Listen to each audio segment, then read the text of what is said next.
Agora nós iremos iniciar com a disciplina de Geografia, certo?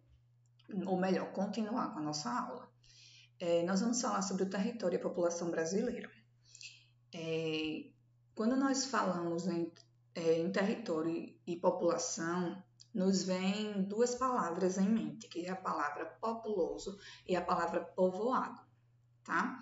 Então, assim, apesar das palavras elas serem parecidas, elas têm significados diferentes, né? Os conceitos são diferentes. Então, povoado, o que é que o povoado se refere? Ele se refere ao número de habitantes de um determinado lugar, tá? Já o termo populoso é utilizado para determinar áreas onde há uma grande concentração populacional. Ou seja, um elevado número de pessoas, né, de habitantes por metro quadrado, tá? Então, existe a diferença entre populoso e entre povoado. Por exemplo, aqui vai dar um exemplo da escola, tá? A escola, ela, além de ser populosa, né, ela pode também ser considerada uma povoada. Uma vez que os alunos eles ficam distribuídos em suas salas, né, todos ficam distribuídos em salas, mas quando acontece algum evento, ou, por exemplo, o intervalo, se nós juntarmos todos os alunos da escola, então, o que é que vai ficar povoado? É o pátio, né? Porque lá tem a maior concentração de alunos nesse momento, né? Quando todos ficam juntos no recreio, e muitas salas geralmente ficam com poucos alunos ou com nenhum aluno dentro de sala, né? Então, dessa maneira a escola ela se torna um pouco povoada, já o pátio se torna povoado, porque a gente tirou a concentração das salas e ele foi para o pátio, certo? Ao longo da atividade nós vamos vendo exemplos. Vamos lá. Enquanto a partida de futebol não começava, Otávio chamou a atenção de seu amigo Massaru para a ocupação do estádio pelos torcedores. Veja, Massaru, esse lado do estádio está lotado. Mas aquele está meio vazio. Né? Nós vimos no capítulo anterior que mostra a foto do estádio. Né? E nós podemos observar que realmente é diferente, né? A quantidade local de um local com o outro, certo? Akira explicou que podemos comparar o que os meninos observavam. Deixa eu subir um pouquinho. Akira explicou que podemos comparar o que os meninos observavam com relação à ocupação do estádio ao nosso país. O Brasil ele é considerado um país populoso, ou seja, ele tem um grande número de habitantes. Segundo o IBGE, hoje somos mais de 210 milhões de brasileiros. No entanto, toda essa população não está distribuída de modo uniforme pelo país, por isso o Brasil não é povoado. Isso significa que há muitas áreas no país pouco ocupadas, enquanto que em outras há uma elevada concentração populacional.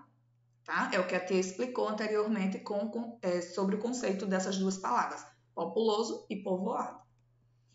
Observe as imagens abaixo, que exemplificam a explicação de Akira.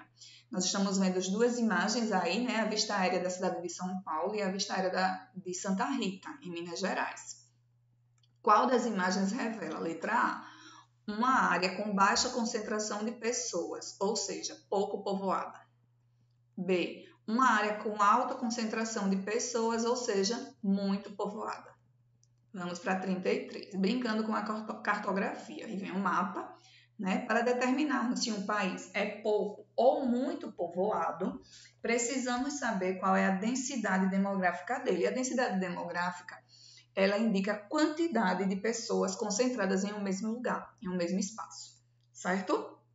Aí ele mostra aí, né, o mapa, nós temos aí a legenda, e habitantes por quilômetro quadrado, de rosa, áreas mais povoadas, de laranja, as áreas mais ou menos povoadas, e de essa corzinha clara aí, um amarelinho clarinho, área menos povoada, tá? Então vamos lá.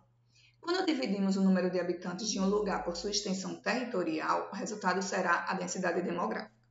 De acordo com o IBGE, em 2016, a densidade demográfica do Brasil era de 24 habitantes por quilômetro quadrado. Já em 2020, a estimativa é de que esse número tenha subido para 25 habitantes por quilômetro quadrado, pois houve um crescimento populacional. Número 1. Observando o mapa, responda as seguintes questões. A maior concentração de pessoas está no interior do país ou no litoral e áreas próximas?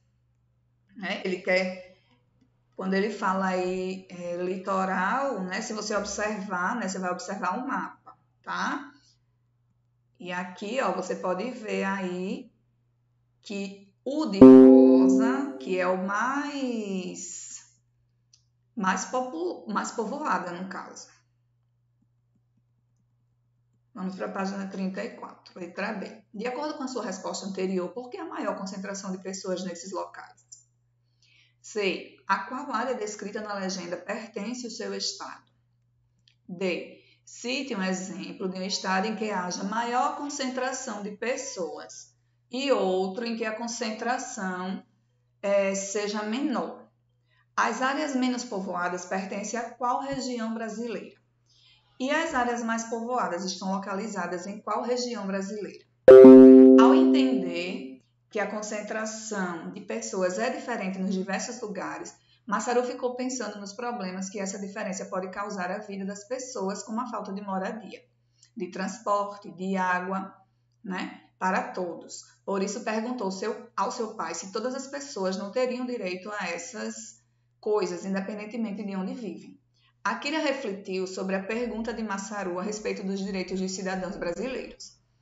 Número 2. Na sua opinião, todos os cidadãos brasileiros têm direitos iguais? Sim ou não e por quê? 3. Escolha o direito que todos os brasileiros tenham e escrevam no espaço abaixo. Depois explique por que esse direito é importante para as pessoas. Página 35, ele vem falar sobre a pirâmide etária, né? A pirâmide etária é aquela que são os gráficos de barra, né? Que vai representar o número total de habitantes, se é homem, se é mulher, cor, certo? Então, quando se trata do censo demográfico, isto é, da contagem da população, é muito comum a apresentação das pirâmides etárias, que são gráficos de barras que representam o número total de habitantes de um país, levando em consideração o sexo e a idade. Portanto, elas revelam a quantidade de crianças, jovens, adultos e idosos que compõem uma população. Veja a seguir a representação da distribuição da população brasileira por sexo, segundo grupos de idade. Então, ele mostra aí a pirâmide, tá? Aí ele quer saber, letra A. Observando os dados da pirâmide, podemos dizer que nosso país possui uma população predominantemente jovem e adulta ou idosa. B. Pela observação das barras do gráfico, qual é o gênero, qual é o sexo predominante na população brasileira?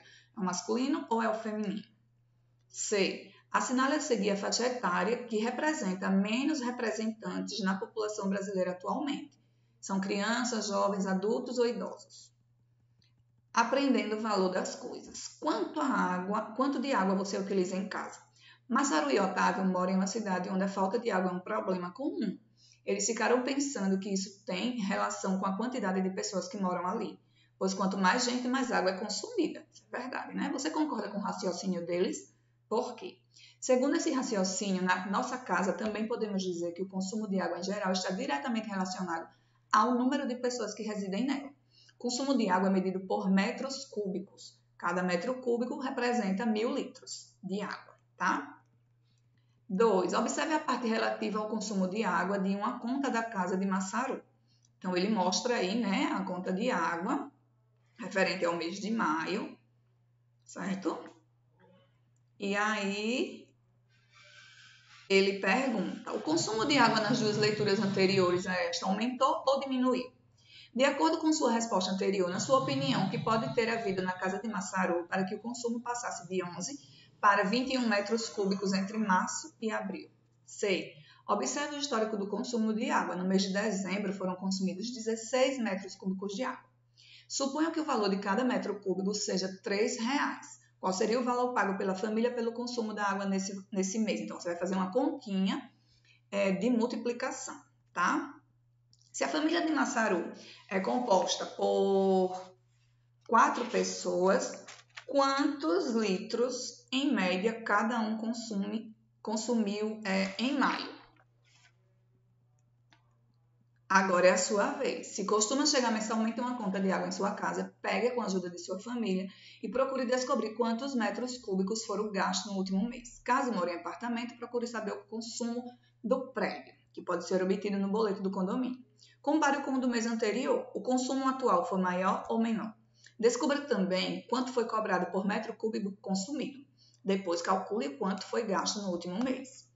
E letra C, se sua família fosse mais numerosa, ou seja, em seu prédio houvesse mais pessoas, ou se em seu prédio houvesse mais pessoas morando em cada apartamento, o consumo de água seria maior? Explique. Estamos encerrando por aqui com a nossa disciplina de Geografia.